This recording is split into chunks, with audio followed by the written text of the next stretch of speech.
How's it going? I'm your idol. Oh my goodness. Well, thank you. Thank you very much.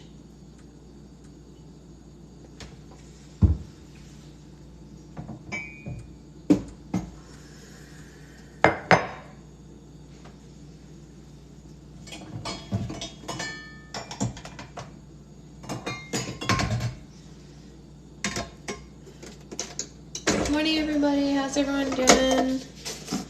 Everyone good? Everyone got their water, got their coffee, whatever it is, all the things that you need.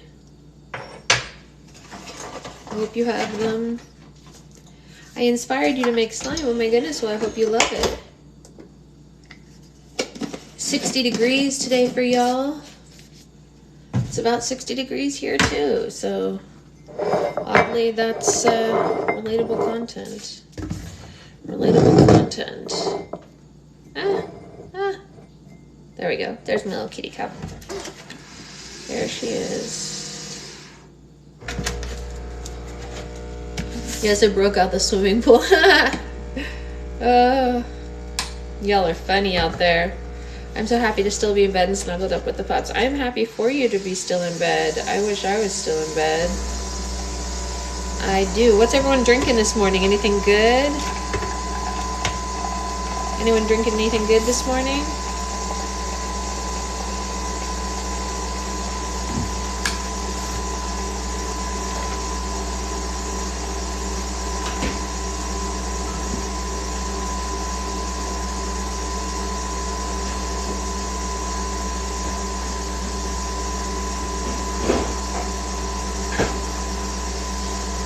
Coffee, same. Coffee and water, I hope. Eating a BEC, bacon, egg, and cheese. Took me a second, but I got there. Took me a second, but I got there.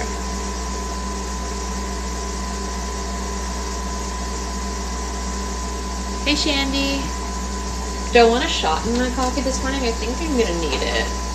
My mom's coming home today, so I'm gonna probably need an extra shot. It's actually a double shot, but shh. Nobody needs to know. Actually, all 100 of you know, so I guess people do need to know.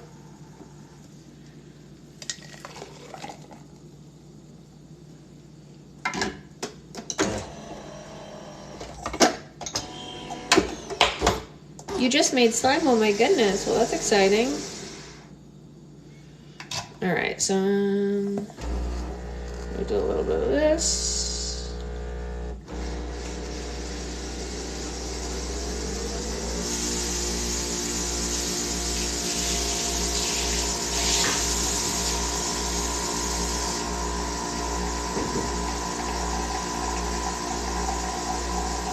I love that JRB reference in Hamilton. I know, right? I love all the references he put into Hamilton. He put a lot of great, classic, nerdy musical theater kid references into Hamilton. It's true. I'm making my slime logos right now. Very cool. Very cool. I hope you're having fun doing it.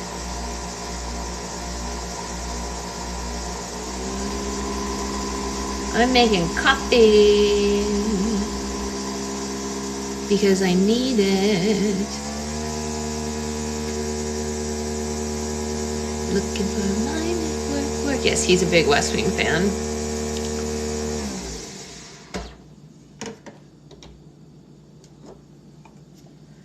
Double extra shot because I need it. What's too political? We're talking about musical theater. Don't bring politics into that. We're literally talking about one of our favorite composers for musicals. Don't do that. It's too early in the morning for that. Don't do that.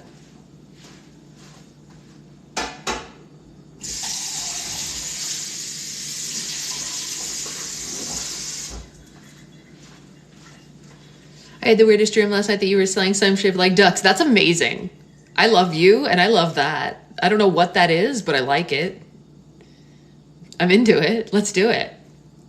Maybe I can find containers that are like little rubber duckies that'll pop open and there can be slime inside. Maybe that's a thing. I don't know.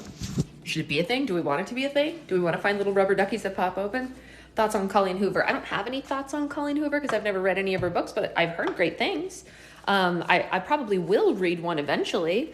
I just haven't yet, but that's not to say that they're not good. Is it like leftover foil shaped like a goose?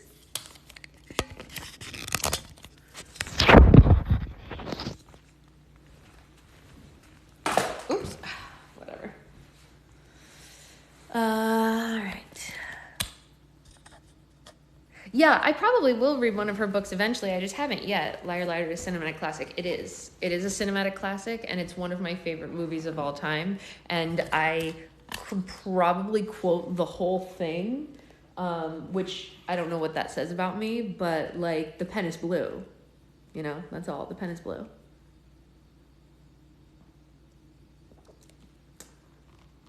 What are you currently reading? Do you have Goodreads? I am currently reading 3 different books, and I do not have Goodreads. Morning, Renee. I want to bop them. Those bloopers are amazing, yes. So we, as a group, are currently reading The Land of Stories. I, as a solo reader, am currently reading The Sun and Its Shade, and I also have an Audible book going at the same time, usually a lot. I usually read a lot of books at the same time. But today we are going to read chapter 6 of The Land of Stories, which has been going so incredibly well. It's overwhelming. Oh my gosh, it's the only way that my brain can work. You can't do that. That's okay. I mean, like, not everybody can do it, but like, I need an audiobook to listen to while I work when I'm out of my podcasts for the week. Usually by Tuesday, I'm done with all my podcasts for the week, and then I need something else to listen to while I work. And I'm reading this with you all, but like, what am I supposed to do when I want to read like before bed? I can't read this ahead without you all, so I have to read other stuff. I'm going to finish, I have my Sasha book, regular book, audiobook, and Kindle book. I don't have a Kindle, but yeah, basically same. Once I finish The Sun and Shade, I'm going to read Quarantine Princess by Meg Cabot, unless you all want me to save that and read it to you. And then I have a couple other things to read on my own. I'm also in the middle of the Love Con, but it hasn't been grabbing me, so it's just like sitting on my nightstand waiting to be finished, but I'm like, meh, it's fine. I bought it when I went to that romance bookstore in Los Angeles because it's like a famous thing, so I like went and I made the decision to get that book, and I made maybe a poor decision because I didn't get the greatest book for me. I've been debating getting a Kindle to see if it makes me read more now, so for my London trip. I think it would make me read less. I need less devices in my life, so I like physical books personally. I read faster on physical books. For example, I had John's book on my iPhone, like just to support him for almost a month, and I read like 6 pages, and then as soon as I had a physical book, bowled right through it. I love Audible because I can listen while I grade. Yeah, absolutely. All right, so for anyone who doesn't know, we are reading The Land of Stories by Chris Coffer. So far, it has been flipping amazing. If you would like to catch up on it, all of our lives about this are on the video app. I know Becca was catching up this morning. I hope she's well.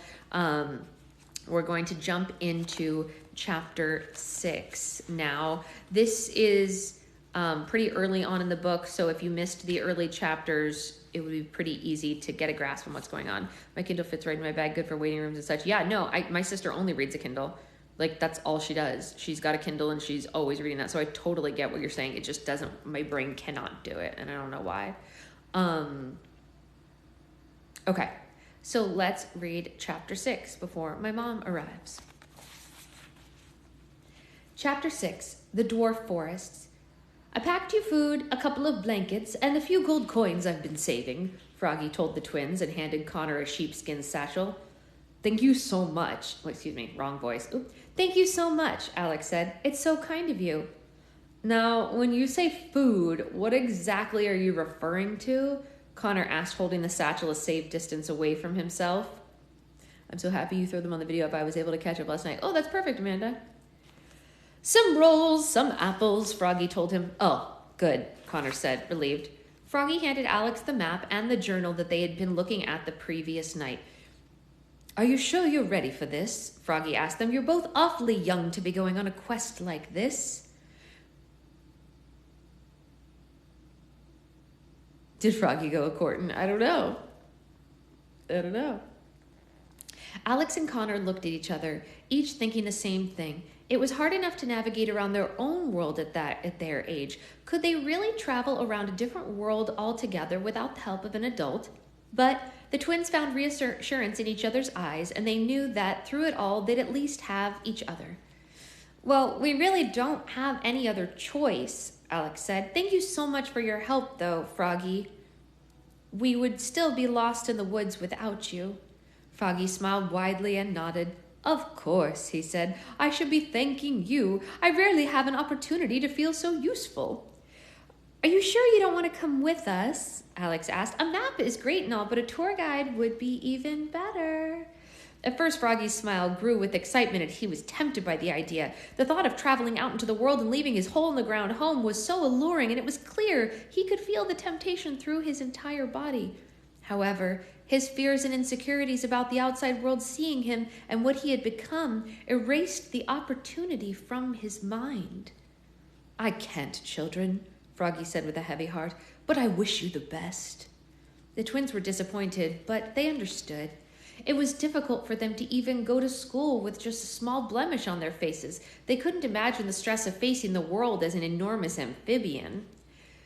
It's very important that you get out of the dwarf forests by sundown, Froggy instructed. Go to the path and travel south into the Corner Kingdom. It's a few hours' walk, but you'll be safer there. Travel as quickly and as quietly as you can. Promise me?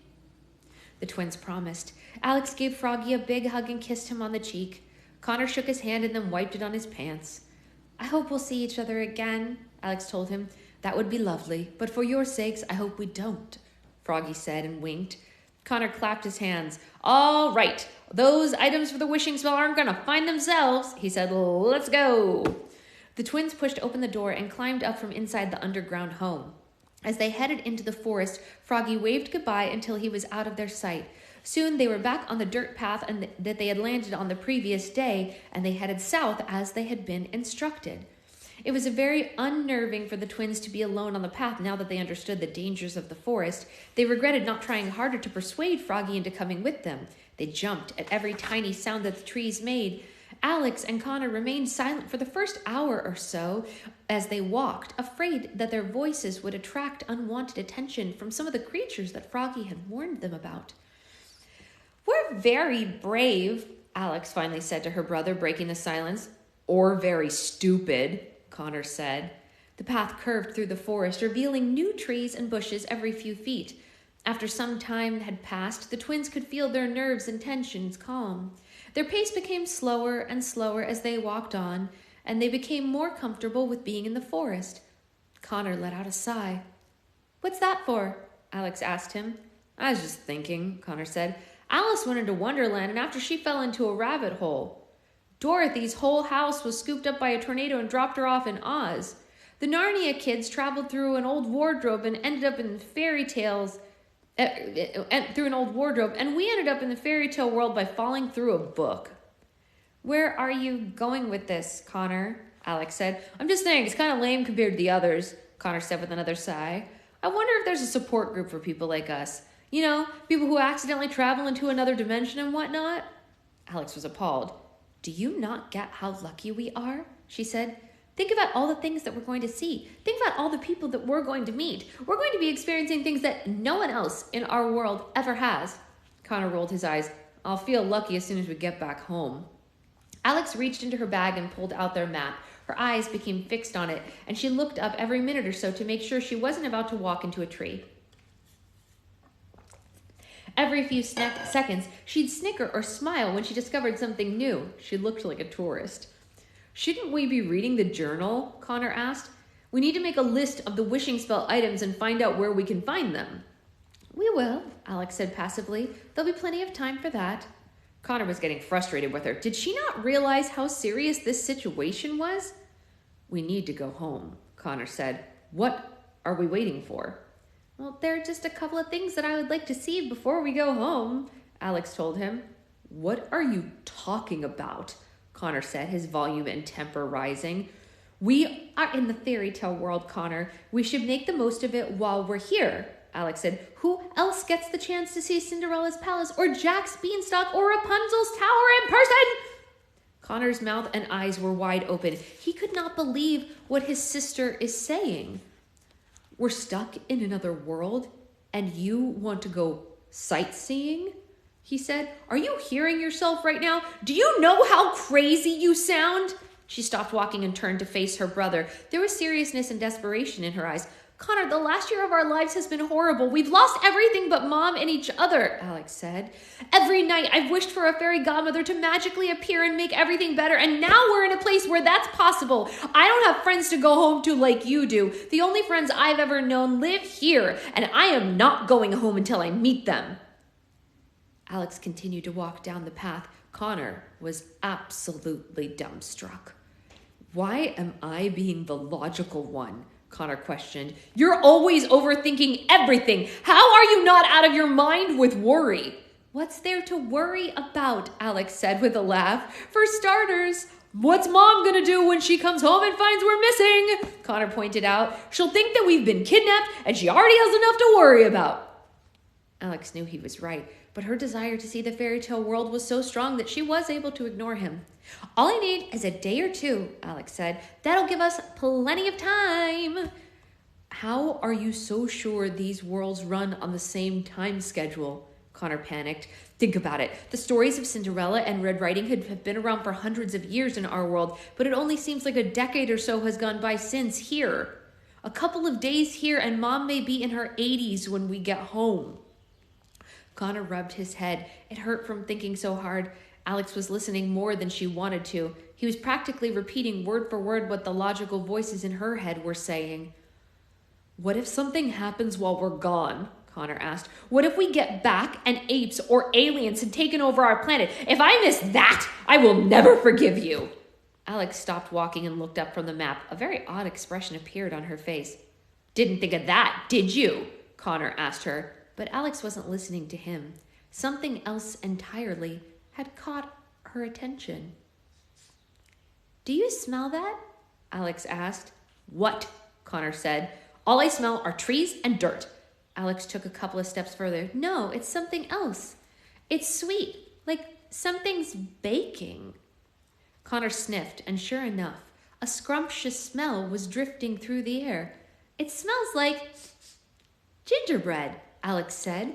She looked at her brother with large, excited eyes. Oh, no, Connor said. Before he could stop her, Alex took off running into the trees, away from the path, towards the direction the aroma was coming from. Alex, wait, Connor ordered. Come back, you don't know where you're going. Alex bolted through the trees, jumping over the boulders and bushes as she passed them. The scent became stronger and stronger, and the farther she strayed from the path, Connor was right behind her, urging her to turn around. And finally, Alex came to a halt and Connor bumped into her. She had found exactly what she was hoping to see. A small gingerbread house sat in between two large trees.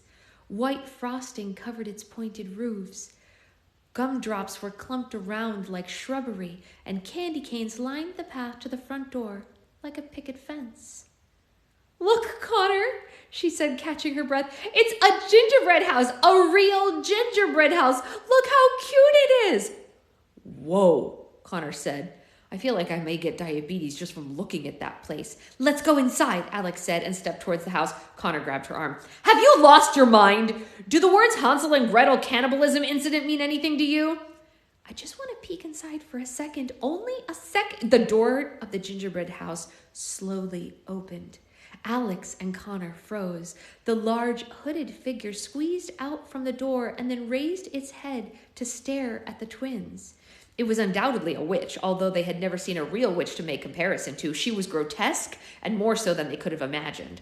Her skin was wrinkled with a pale yellowish tint. Her eyes were bloodshot and bulged out of her head. She was hunched over and had an enormous hump on her back. Hello, children, the witch said. Her voice was high-pitched and crackly. Would you care to join me for a bite to eat? It was impossible for the twins to hide their fear. They both stood staring at her as if she were a rabid Tyrannosaurus Rex about to pounce on them at any moment. No, thank you, Alex said. We're just passing by. You have a lovely home. They slowly backed up, 1 foot at a time. Wouldn't you like to look inside? The witch asked. The inside of whom? Connor said, and Alex elbowed him. Don't be silly, kiddos. Come inside, the witch said, losing her patience. She extended an inviting, shaky hand towards them. They noticed it was covered in burn marks, perhaps from the last time she had visitors. I thought the witch died at the end of Hansel and Gretel, Alex whispered to Connor. Maybe she got a hold of a fire extinguisher after they left, Connor whispered back. They continued backing slowly away from her. Thank you so much for the invitation, but we really need to get going, Alex said. We're really on a tight schedule, Connor added. We're meeting a couple of dwarfs for coffee in a half an hour, so we better be on the move. They quickly took off in the direction that they'd come, but they came to a jarring stop when the witch suddenly appeared in front of them with a pop. They tried running back in the other direction, but the witch just appeared in front of them again with a snap. They were trapped. You aren't going anywhere, the witch said. She seemed to grow taller. Her eyes bulged bigger as her patience ran out. Now be nice, little chickies, and follow me inside. Alex, this is like one of those bad videos about strangers from first grade, Connor whispered to her. Do you still have your kidnapping whistle? You don't want to eat us, Alex told the witch. We've been walking for a while. We're really dehydrated. We're practically just skin and bones. The witch was definitely growing. Her hump shrank as her body rose higher. Your friend seems to be rather plump, the witch said, looking at Connor like a praying mantis about to strike. He has more than enough to spare. She was practically salivating. I beg your pardon? Connor was so offended, he forgot how terrifying she was. I'll have you know, I'm on the edge of another growth spurt, and I was always a little pudgy before getting one. Connor, please don't. Alex tried, but was too late. Why do you want your victims to be chubby anyway? Wouldn't it be healthier if they were muscular and fit? Connor said. The witch looked to the side and raised an eyebrow. She'd never considered this. Her consideration must have distracted her from attacking the twins, because she began to shrink back to her normal hump shape. If you ask me, Connor continued, you should turn your gingerbread house into a gingerbread gym and health club. Alex couldn't believe the crazy things that her brother was saying, but this one took the cake. What a delicious idea, the witch cackled. I'll rebuild as soon as I'm finished with you. The witch began to grow again. This time her mouth opened wide and a set of jagged teeth grew out of it. She was going for the attack. Alex screamed, wait! With her hands covering her face, she said, you owe him. The witch recoiled into her smaller form. I owe him? She said. Yes, isn't that how it works? Alex said. He presented you with an idea and you owe him a wish. A wish? The witch asked. A wish? Connor asked. Alex nodded convincingly. The witch grunted. Yes, the Happily Ever After Assembly just enacted the new law, Alex said, thinking on her tippy toes. Any witch presented with a good idea must return the favor by granting a wish. Yeah, Connor said, going along with it. Don't make Mother Goose fly down here. She'll let her geese loose on you, and some of them lay golden eggs, and that can't feel good. Who knows how aggressive they'll be? Fine, the witch said. I shall grant you one wish, but only because I don't want to deal with those fluttering freaks again. Connor leaned close to his sister. What should I wish for? Should I wish to go home? He whispered. No, she'll trick us with whatever we wish for. It has to be really specific, Alex said. Hurry, children, I'm hungry, the wish demanded. Okay, Connor said, thinking as fast as he could. It had to be a good one. It had to help them get out of the situation. I wish that you would become a vegetarian, he said to the witch. Alex turned her head sharply towards her brother. That's what you picked? Very well, the witch screeched. The twins weren't sure if she knew what a vegetarian was. She reached her hands toward the sky, clapped, making a sound as loud as thunder. The twins ducked, but the wish appeared to have done the trick. The witch's hump faded away. The yellowish tint of her skin disappeared. Her bloodshot eyes calmed. "I've lost my appetite," the witch said. She shrugged her shoulders and turned away from Alex and Connor and walked into the gingerbread house, slamming the door behind her. Alex and Connor took a deep breath. Their bodies had never been so tense. "That was a close one," Alex said. "You're welcome," Connor said. "How'd you think of wishing for her to become vegetarian?" Alex asked. Connor scratched his head. "It was the only way I knew she would need us." Alex smiled at him. She wasn't given too many moments to be proud of her brother, so when the chance came along, she soaked it up for all that it was worth. "Nice job, but let's get out of here in case your wish wears off." The twins hurried back through the forest until they returned to the path. They continued heading south, this time keeping faster pace. They'd had their first dangerous encounter in the fairy tale world, and they weren't in any hurry to have the next. Alex and Connor had been hurrying down the path for a while when Connor said, "Alex, I've got to sit down. I feel like my legs are going to fall off." "Connor, we have to keep moving. It's already afternoon, and Froggy said that we need to cross into the Corner Kingdom before nightfall," Alex warned. "Easy for him to say. He has frog legs," Connor said through heavy breathing. "Just for a couple of minutes, and then we'll keep going, I promise." "All right, but let's find us someplace safe," Alex said. They continued walking a little further and found a pleasant opening between some trees. Connor found a fallen tree to sit on and catch his breath. Alex looked around at the trees of the forest, noticing that they were all different shapes and sizes and shades of green. She was still bewildered by everything that had happened. "It's amazing, isn't it?" Alex said. "All of this has been at our fingertips the whole time, and we never even knew it." She took a seat next to her brother, grinning from ear to ear. "What do you think Dad and Grandma would make of all this?" "What do you really think they would say if they thought that it was actually real?" "From the way that they talked about fairy tales, you'd think they did think it was real," Connor said, and he couldn't help but smile at the thought. "I have 1,000 reasons why I wish Dad was still alive," Alex said, "but now I wish it more than ever, just so we could bring him back and show him and Grandma all of this." "We have to get back first," Connor reminded her. "And while we're on the subject, I think we should take a look at that journal. The sooner we read it, the sooner that we can get back home." "I know," she told him, "but we should at least see a castle or a palace first. Dad and Grandma would have wanted us to." Connor grunted. "Alex, we barely just escaped being lunch for a witch. We can't waste any more time." The sounds of a few twigs snapping came from across the clearing, and something approached. Alex and Connor ducked behind the fallen tree, hidden from view. A cream-colored horse slowly traveled into the clearing. It picked up its hooves in a peculiar manner, as if it had been trained to tiptoe.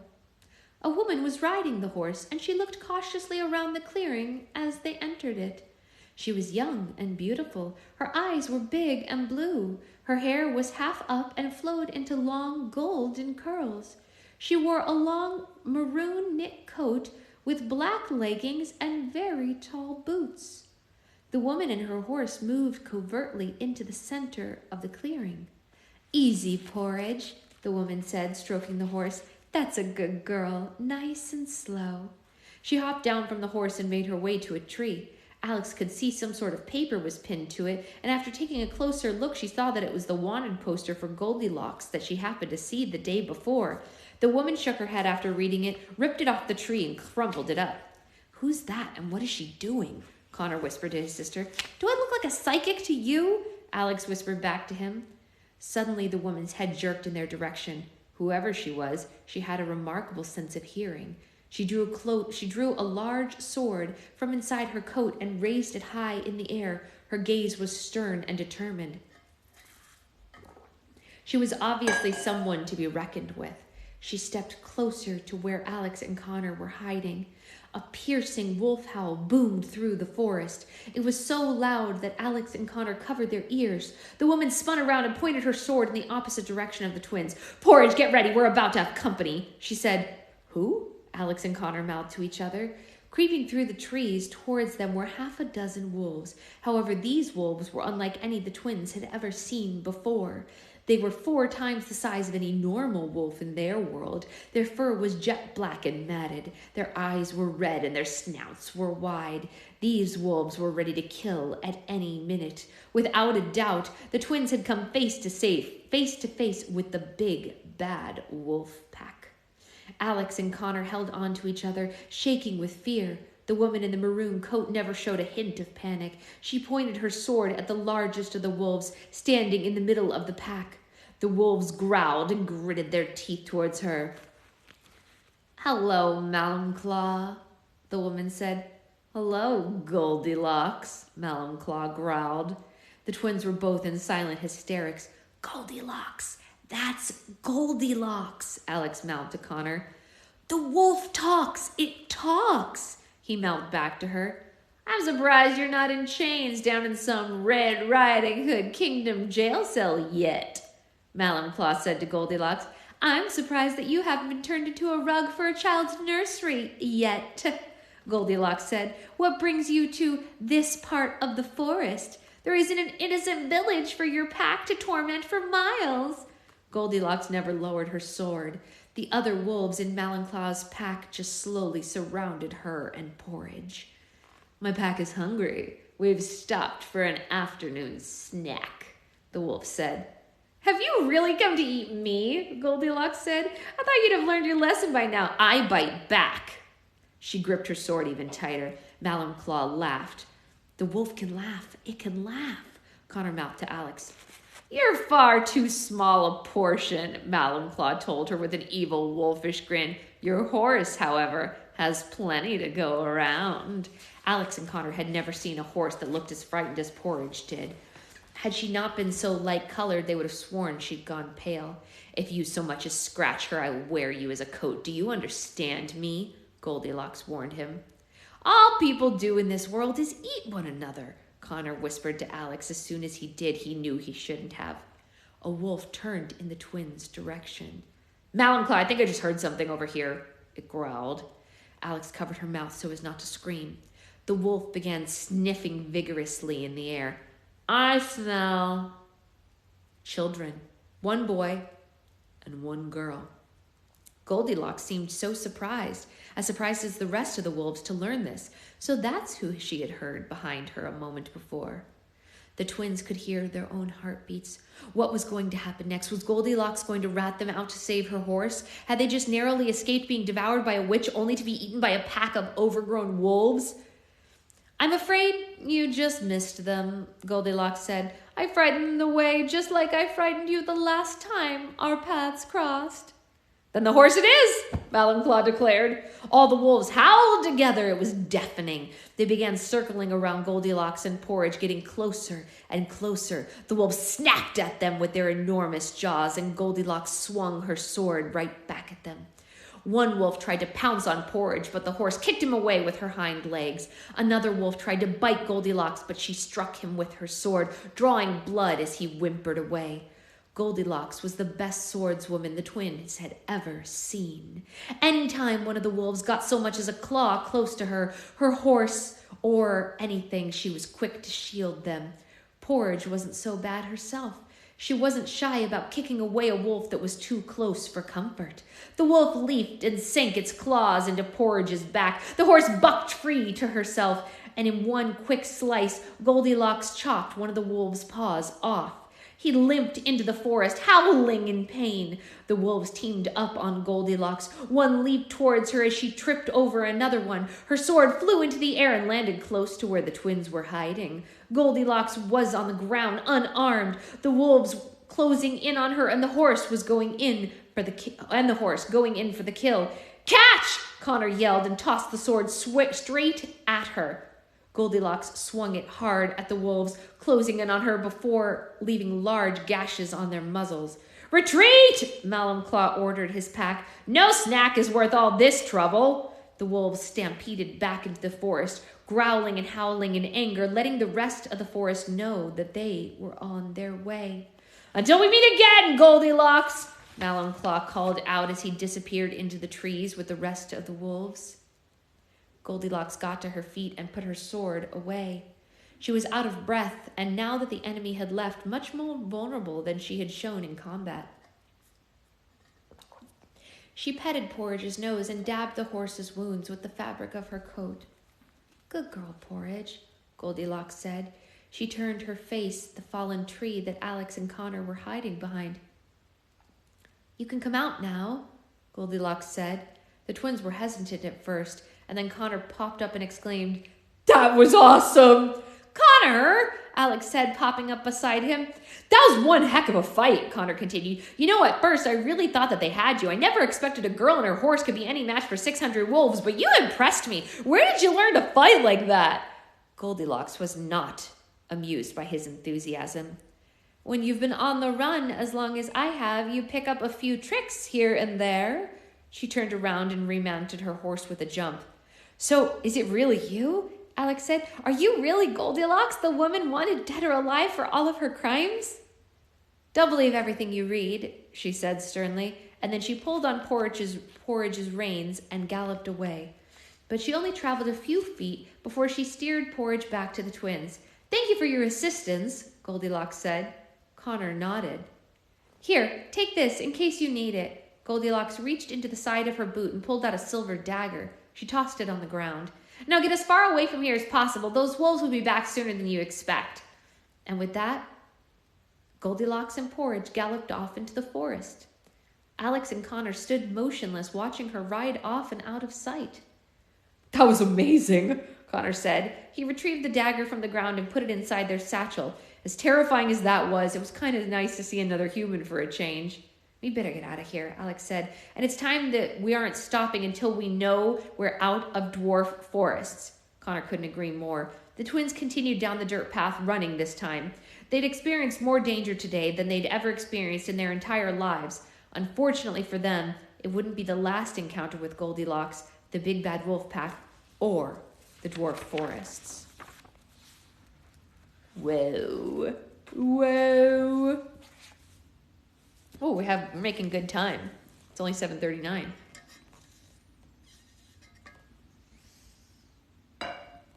Is everyone drinking their water? I'm drinking my coffee, but I hope you're drinking your water too.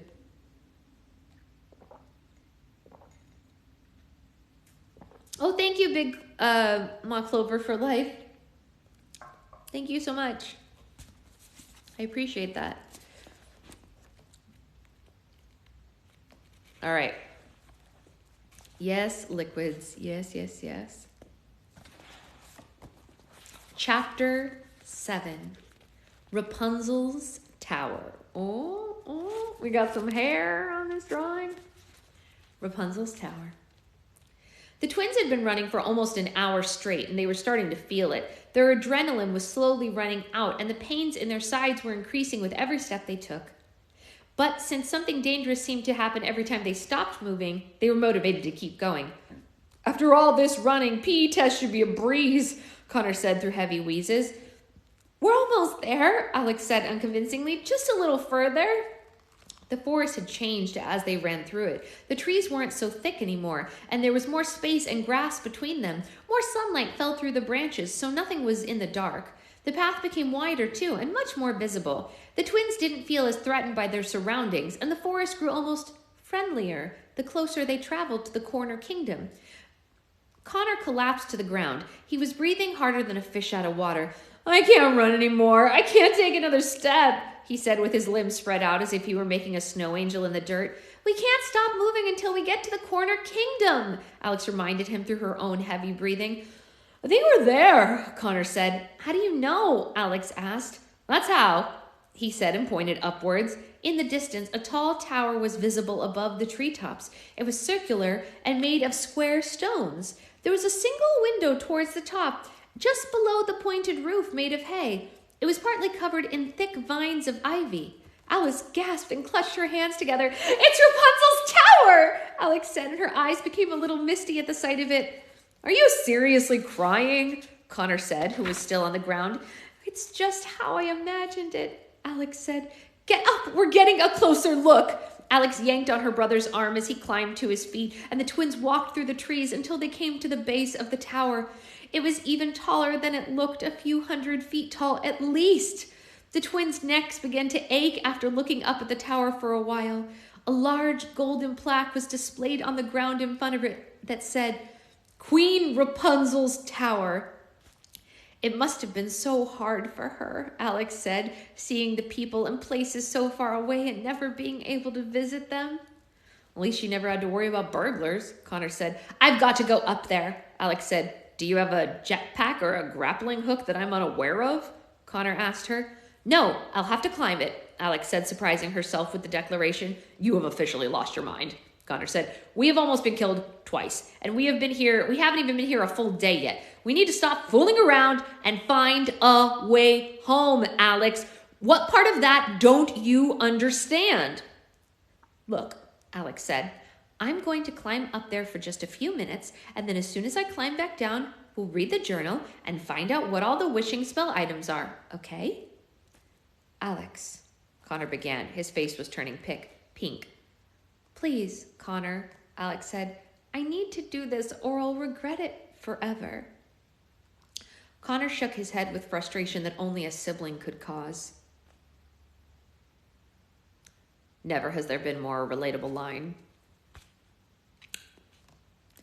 He wanted to lecture her about how childish she was acting, but the way she was looking at him with her big, wanting eyes prevented him. It was so rare that Alex ever needed something. He supposed he couldn't stop her. Don't kill yourself, Connor said, but while you're up there, I'm going to start reading the journal and make a list of the wishing spell items we need to find. Alex happily nodded and put her bag on the ground. She stretched for a climb that she was about to make. Connor sat on the ground and began flipping through the pages of the journal. Climbing the tower was easier said than done. After searching the base of the tower for a place to put her first step, Alex could tell why a long train of golden hair might be needed to get to the top of it. Eventually, she found a stone block with a chip large enough to put her foot in it and began to take her first step. Here I go, Alex said. Gosh, I wish I had a camera. Trust me, Connor said. The real Alex I know isn't going to want proof of this. Alex was climbing the world's most difficult rock climbing wall. She relied on cracks and chips and uneven bricks, sticking out just enough to put her hand and feet on. She moved slowly but carefully. If she were any larger, it wouldn't have worked. You still at the bottom? Connor said, looking up from the journal a few minutes later. Shut up, Connor, Alex yelled back at him. I'm just saying, at the rate you're going, Mom's going to be 80 by the time we get home, whether there's a little time difference or not, he said. After some time had gone by and she had gotten the hang of it, Alex moved more quickly, carefully pulling herself up using the ivy. The higher she climbed, the less she looked down at the ground, fearing that it would tamper the effort to reach to the top. She was so determined to see the top of the tower, to be in the room where Rapunzel had lived, and to see what Rapunzel had seen through her window every day. She wanted to be where somebody else had been during the loneliest time of their life. Rapunzel's story had always been an easy one for Alex to identify with. Alex felt as if she were in a tower of her own, looking at the world from an unreachable location. She was almost halfway up the tower by now, and she was above all of the trees in the forest. Any tiny misstep would no longer result in potential injury. It would mean death. There's a reason the witch put Rapunzel up here, you know, Connor called to her, so no one could reach her. I'm not listening to you, Alex said, and then stupidly looked down. Beads of sweat appeared on Alex's forehead. She felt like her heart had fallen out of her body. What was she doing? There was no way she could climb back down. Was she really risking her life just to see the inside of a tower? If she ever reached the top, would she be able to get back down? Would she have to wait until her hair grew long enough to climb before she saw anyone again? What would Connor do if she got stuck up here? Would he try to find the fairy tale world equivalent of the fire department with a ladder long enough to get her down? Or would he find the wishing spell items on his own and go home without her? The more Alex worried, the more she climbed. She knew it wouldn't be productive to worry and stay still, so she just kept going. It felt like hours had gone by. She looked up. She was only a few feet away from the window. Just a few more feet and she'd be there. And finally, she felt the windowsill with her hand and she slowly pulled herself up and then through it. She was almost through the window. Alex swung her legs over the window into the tower. Thank God, she said to herself. She might be stuck in a tower, but at least she was safe. Alex looked around the tower. It wasn't at all what she had expected. It was a large, circular room with no furniture or decoration of any kind. In fact, it was completely empty except for some hay and bird droppings littered the floor. "Hi, Alex," a voice said inside the tower. Alex jumped and screamed. She was completely shocked to see Connor sitting up against the tower wall just a few feet away from her. "Took you long enough to get up here," he said with a laugh, eating an apple and the journal open on his lap. "How in the world did you get up here?" Alex demanded. She was still out of breath from her climb. "I took the stairs," Connor said with a mocking grin. "I was reading the journal and it says that after Rapunzel became queen, she installed a staircase in her tower so that she could come back and visit whenever she wanted. The door to the staircase was on the other side of the tower. We just didn't see it." "Oh," Alex said sheepishly. "That would make sense." Apparently, since Rapunzel was the only ward of the witch, when she died, Rapunzel inherited the land from her, and that's how she became queen, Connor informed her. "But you would have known that if you had read the journal. It's full of fun facts and helpful hints on how to get inside difficult places." "I suppose," Alex said. She straightened her headband. She wasn't going to let this ruin the accomplishment that she had felt after climbing the tower. She turned and looked out of Rapunzel's window. The tower was surrounded by a sea of trees. Far off into the distance, Alex could barely see the rooftops of a tiny village. Beyond the village was a large mountain range that rolled across the horizon. Now this was exactly what Alex had expected. "It's quite a view, isn't it?" Connor asked. "Yes," Alex said in almost a whisper. "It's breathtaking. I just wish we could see it all, everything in the land of stories. But I did a lot of thinking on my way up here, and I know that we have to get home. That's what we need to focus on." "About that," Connor said. "You really need to read this, Alex. I've only skipped through a little bit of it. Most of it's hard to read because it's written by hand, but the situation's much more serious than we thought." He handed Alex the journal, and Alex sat next to him, opened it to the very first page, and began reading. "Dear friends, I don't know how or why or where you found this journal, but since it's found its way to your possession, I hope that it will be of use to you. What I am about to tell you is going to sound ludicrous, but I ask that you allow me to explain. Had I not seen this with my own eyes, I would never have believed it myself. But I'm a simple man from a simple village in the charming kingdom, and I've been to another world. It's a world with people and technologies that our world has only dreamed of, and places we can only imagine. I know it seems absurd, but I promise you that there's an extraordinary place that exists out there. We just can't see it. During my visit, among the many things I experienced, I fell in love. I fell in love so deeply it was unlike any other love I've ever known. I never thought this kind of love was real. It's as if I'm no longer living for myself anymore, but for her. So I must find a way back. I must find a way to see her again. The first time I traveled into the other world was simple. A fairy that I knew of its existence and allowed me to travel with her. She warned me not to get attached to anything or anyone. While my brain was obedient to her request, my heart betrayed it. The fairy has hence banned me from traveling with her. So this time, I must find my way into that world on my own. Naturally, I didn't know where to start. How does one go about traveling into another world? Who was I even to ask? How would I even be able to work into that without appearing like a lunatic? Cinderella's society is very judgmental. I surely would have been ridiculed if my mission were discovered. I came to the conclusion that I'd have to ask someone who was crazy in their own right, so that no one would believe them if they spoke of what I had inquired. I needed someone I could trust, but who would never be trusted by the world, you see? I figured such a person didn't exist, and then I lost hope, until I remembered the traveling tradesman. He was infamous for finding naive children in the woods and trading their items for values he claimed to be magical. He was rumored to have given Jack the beans that grew his beanstalk. Surely if anyone had heard of another world, it would be him. He was on the move at all times. Since warrants for his arrest had been issued in all of the kingdoms, he would be nearly impossible to find, but then again, my entire quest was virtually impossible. Late one night, I traveled to the tavern upstream from my home. There I befriended 2 farmers, and I proceeded to buy them a round after round of drinks. After we had a few laughs about childhood adventures and adolescent mistakes, I asked them if they had ever heard of the traveling tradesman. They both grew very quiet. They were almost offended by the question. I assured them it was purely out of curiosity. I wasn't accusing them of anything. I purchased another round of drinks, and after they consumed, the farmers confessed that they had done business with him in earlier years. I traded 2 goats for a watering can that was supposed to be magical for watering all my crops on its own, one of the farmers said. The damn thing never worked, and it had a leak. It was the biggest mistake of my life. I traded 2 cows for a goose that he told me would lay golden eggs, the other claimed. The goose was male, gave me a gander. They tried convincing me to call off my search for him, but after one final round of drinks, they told me of the routes that he covertly took through the woods. I must have searched every path of the trees in Charming Kingdom. Finally, in the woods just south of Red Riding Hood Kingdom border, I found him. The traveling tradesman was an odd, elderly, disheveled man. He wore several layers of raggedy clothes. He had a long gray beard. There were dark circles under his eyes. One of the eyes wandered to the left a little, so it was difficult to tell what or whom he was looking at. He traveled with a large cart that was pulled by a single mule. He was making a deal with a small boy holding a chicken when I first saw him.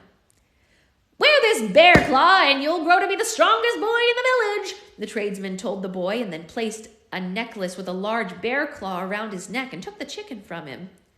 The boy smiled and ran off. The tradesman placed the chicken in the back of his cart. He must have made other trades that day because he had already collected 2 geese and a pig. Are you friend or foe? The tradesman asked me. A friend, I believe, I said. Oh, good, he said with a jolly clap. Then what may I do for you, friend? Would you like a bag of magic pebbles to throw into boulders? It'll only cost you a duck, or perhaps you'd like to trade swine for a loaf of bread that'll never make you hungry again? No, thank you, I said cautiously. I've come for your advice. Advice, the tradesman said. The eyebrow above his wandering eye rose. That, my friend, is something no one has ever asked me for. What do you wish to know? I'm wondering, I started, but I wasn't sure how to put it into words. What's the farthest distance you've ever traveled? Morning, Shira. Well, honestly, I'd say there isn't a place in this world where I haven't been, he told me. I've traveled from the southwest to the northeast, from the southeast to the northwest. I've been from the bottom of the Corner Kingdom to the top of the Sleeping Kingdom, from the tip of Elf Empire to the coast of Fairy Kingdom. What about further than that? I interrupted him, fearing he might continue listing every journey he'd ever taken.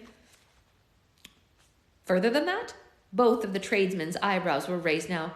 What's further than that? Only the ocean is beyond that. That's it. What about a different world?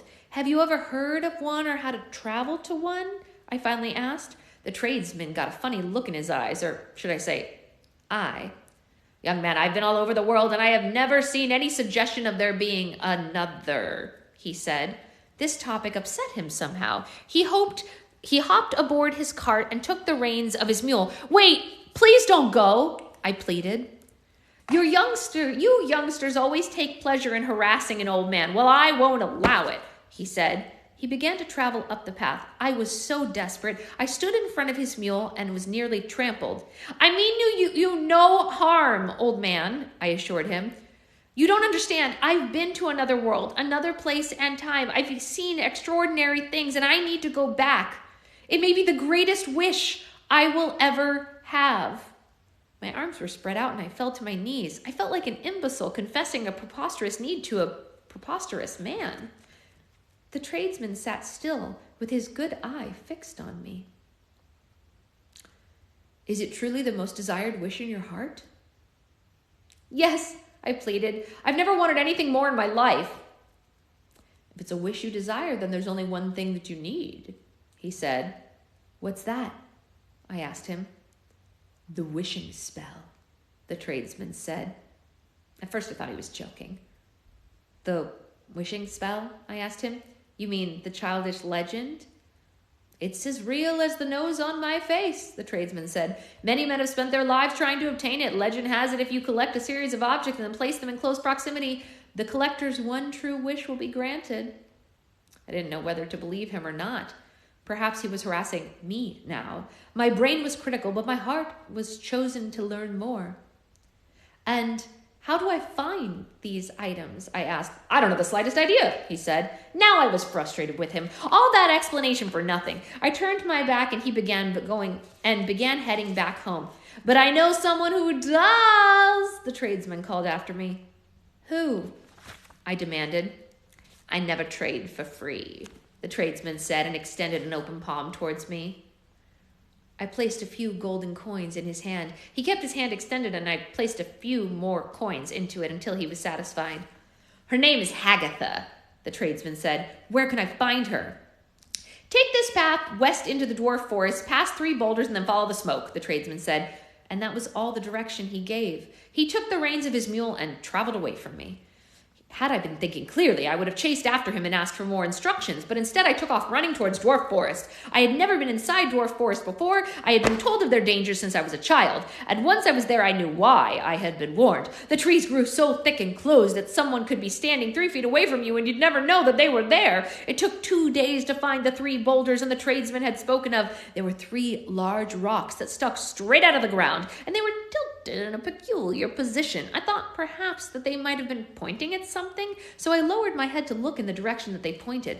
The boulders pointed directly between 2 trees, separated by just enough that you could see the wide patch of sky, and in this patch, I could see smoke. I ran towards the source of the smoke. Wherever it was coming from was completely off the path, and I was almost seriously injuring myself by jumping over the bushes and the tree roots as I went. Occasionally, I could see the sky through the tree branches, and I could tell that if I was off track, I must have traveled in circles for hours. Every time I thought that I was just about to find the place from which the smoke came, the wind would shift it in another direction. I was lost. Every way that I turned looked exactly the same. I felt as if the forest had swallowed me. The sun was setting. The smoke became harder to see, and I started to panic. There was no shelter in sight. I thought for sure the treacherous beasts would find me in the night and make a feast out of me. I started running again. I could barely see where I was going at this point. I could hear the howling in the distance. I tripped and fell straight through a large thorn bush.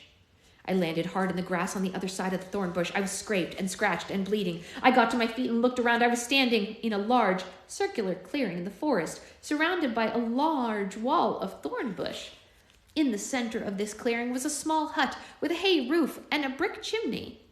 And rising out of its chimney was the smoke that I had been following. No wonder it had been so hard to find. I must have been wandering in circles around it, not knowing it was hidden behind the thorn bush. I approached the hut slowly. It had 1 door, 2 windows, and that was all. I went to knock on the door, but it burst open before I had a chance. "Who are you?" the woman said, who emerged from the hut. I knew from the second I saw her that it was Hagatha. She looked like a human tree stump. She was short and wore a brown hooded cloak. Deep wrinkles circled her face. One of her eyes was squinted. Her nose was the smallest that I had ever seen, and it was neighbored by a gigantic mole. "Are you Hagatha?" I asked her. "How did you find me?" she snapped. "I tripped through the thorn bush," I said. "But how did you know I was here?" she asked. Her eyes squinted even more. "The traveling tradesman," I told her. "He said you knew of the wishing spell." Hagatha grunted and sighed at the same time. Her lips wrinkled and looked at me up and down. Reluctantly, she gestured for me to follow her inside. Come in, Hagatha said. The inside of the hut was an utter mess. There were vials of strange liquids everywhere. Some bubbled, some glistened, some steamed. There were dozens of glass jars containing strange things, dead and alive reptiles, insects of every species, even a glass jar of various eyeballs. Even though they had been plucked out of their owner's lids, I swear one of them blinked at me. I was surprised to see how many animals were inside the hut as well. Everything from geese and chickens to hummingbirds and monkeys all resided in cages. They were all restless prisoners, no doubt. "Have a seat," Hagatha instructed. She pointed to the chair at the end of the table, so large that it almost took up the entire hut. "I see that you're a collector of sorts." She didn't welcome the conversation. She ignored me and collected a few items from around the room, a bowl here, a vial there. "The thorn bush surrounding your home is very clever," I said. "It must keep out most unwanted visitors." "Most," she said, glaring at me. "That thorn bush is from the Sleeping Kingdom. I planted it here and it grew around my home in a perfect circle, just as it grew around the castle while the queen was asleep in her 100-year slumber. You're the first to break through it." "I do apologize. This will cost you 15 gold coins," Hagatha said, and she took a seat across from me. "For what?" I asked. "You wanted to know the wishing spell. the items here, don't you? She asked. That's why you're here, is it not? I reached into my pocket and I laid the coins out that I had left on the table. Unfortunately, doing business with the tradesman had left me short. I only have 14 coins, I told her. Agatha did not look pleased. You stupid youth and your wishes. Very well, she said. She scooped up all the coins in one swipe, and she placed the bowl in front of her, emptied the contents of 2 vials into it, one red liquid, the other blue. 1 eye of an eagle, the wings of a pixie, the heart of a newt, Agatha said, and added these items into the bowl, plus 3 drops of giant blood, the big toe of an ogre, a straw of golden hay. That completes the potion. With all the ingredients added, the liquid in the bowl started to smoke and glow. Agatha leaned over and breathed into it. She closed her eyes and lost herself deep in a moment of thought. Does this potion tell you what the wishing items are? I asked her. Nope, but it helps me remember, Agatha said. You aren't the first person and you won't be the last to request the list. Consider yourself warned. Many people have lost their lives trying to acquire these items. They are impossible to collect. I'd rather die trying the rest of my life than wondering if I could have done it, I said. Then listen carefully to what I'm about to say, because I will only say it once, Agatha said.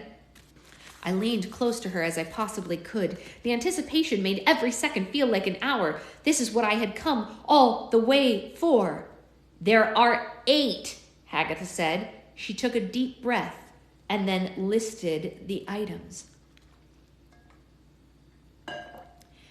Glass that housed the lonely soul up until midnight's final toil. A saber from the deepest sea, meant for groom's mortality. The bark of basket held in fright while running from a bark with bite. A stony crown that's made to share, found deep within a savage lair. A needle that pierced the lovely skin of a princess with beauty found within. A wacky lock of golden rope that was once freedom's only hope. Glittering jewels whose values increased after preserving a false deceased. Teardrops of a maiden's fairy, feeling neither magical nor merry. I repeated the list to myself the entire way home and wrote the wishing spell list and my journey thus far into this journal. I don't know how I'm going to gather these items, but my goal is to find them and then record how I managed it in case I ever need to do it again.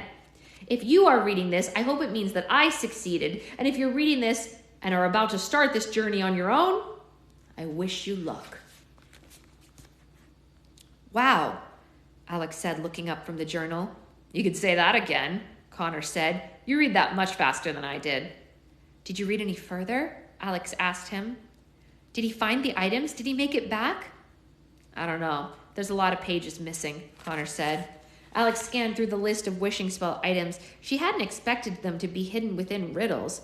Most of these are pretty easy to figure out, she said. A needle that pierced the lovely skin of a princess with beauty found within. That's obviously the spindle of Sleeping Beauty's spinning wheel. And a wacky wave of golden rope that once was freedom's only hope, Connor said. That's totally a lock of Rapunzel's hair. Connor looked around the space where he was sitting. From between the 2 floorboards, he pulled out a lock of long golden hair. I found one, Connor said. One of the first things I noticed when I got up here was how much that Rapunzel girl's hair shed. Now we're 1/8 of the way home. Alex carefully wrapped the lock of golden hair in a tissue from her school bag.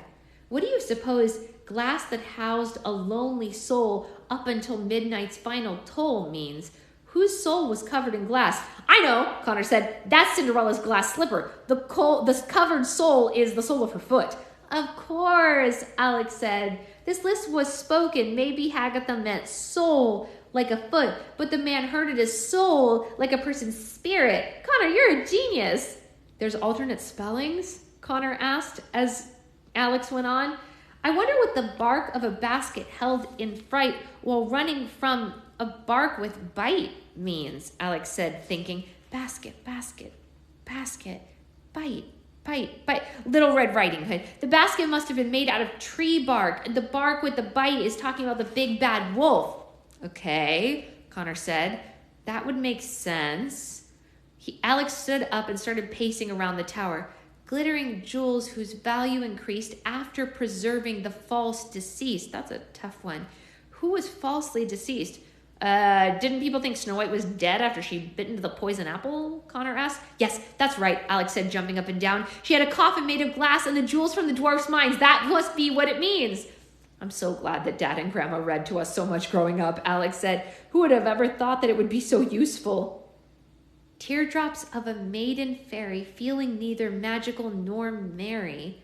I guess we'll just have to find a fairy who was recently broken up with her boyfriend or something, Alex surmised. You don't think we could have just kicked her and make her cry, do you?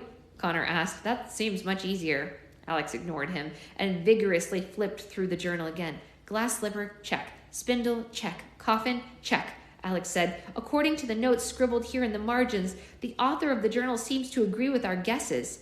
I still don't know what some of these things are, like a saber from the deepest sea meant for a groom's mortality, or a stony crown that's made to share deep within a savage lair. Like I said, there's a lot of pages missing, Connor said. Alex was disheartened by this. The items that they knew of seemed virtually impossible to get. The sun was just about to set. She walked over to the window and looked out at the view. One by one, the fireplaces and village nearby were lit and sent trails of smoke into the darkening sky. What if we get some of these riddles wrong? She asked. What if we guessed the wrong thing? What if the author guessed wrong? What if he never made it back? What if he died trying? Well, we're just going to have to do our best, Connor said, joining Alex at the window. Some annoying little girl once told me that optimism always pays off, and she's usually right about things. Alex smirked warmly at her brother. Okay then, she said. So far, we have a lock of Rapunzel's hair. We still need to collect Cinderella's slipper, Sleeping Beauty's spindle needle, jewels from Snow White's coffin, bark from Red Riding Hood's basket, tears from a fairy, plus 2 other items that we have no idea about. Connor gulped, hearing the list. They both looked out over the horizon at the sea of trees that surrounded the tower. Somewhere out there, all of these items were waiting to be found. It looks like we're going to see a lot more of the Land of Stories than I thought, Connor said. Oh, that was it. That was chapter 7. Sorry, I thought there was more, so I didn't end that in like the way that... It looks like we're going to see a lot more of the Land of Stories than we thought, Connor said, is how I should have said it if I thought that that was the end of a chapter. I love this book. I love this so much. I adore it. I don't know what to say other than that I absolutely adore this book, and I cannot wait to read the rest of this series. Like, there's no way you can stop me from reading this entire series. It's freaking phenomenal. Like, it's so good. It's so good. Yeah, I'm super into this. This speaks directly to my soul. Give Chris major props. Yeah. All right, well, Mom's going to be home soon because she's coming for Easter. So, yeah, we're going to read the whole series here. There's no question. Like, it's a given. I don't know how many there are. On the back of this book, it shows 3 more and says, don't miss the other adventures. But he might have more by now because this was published in 2012. And in 2012, you know, if there were 4, it could be a million by now. Who knows? So anyway, I will see you all later, possibly for a Slime Live this afternoon. I don't know. We'll see. Probably. Maybe. I don't know. I'm going to go edit and post the other 2 icebergs that I didn't post yesterday. So I'm going to do that right now. It looks like 6 total. Great. 6 is a great amount.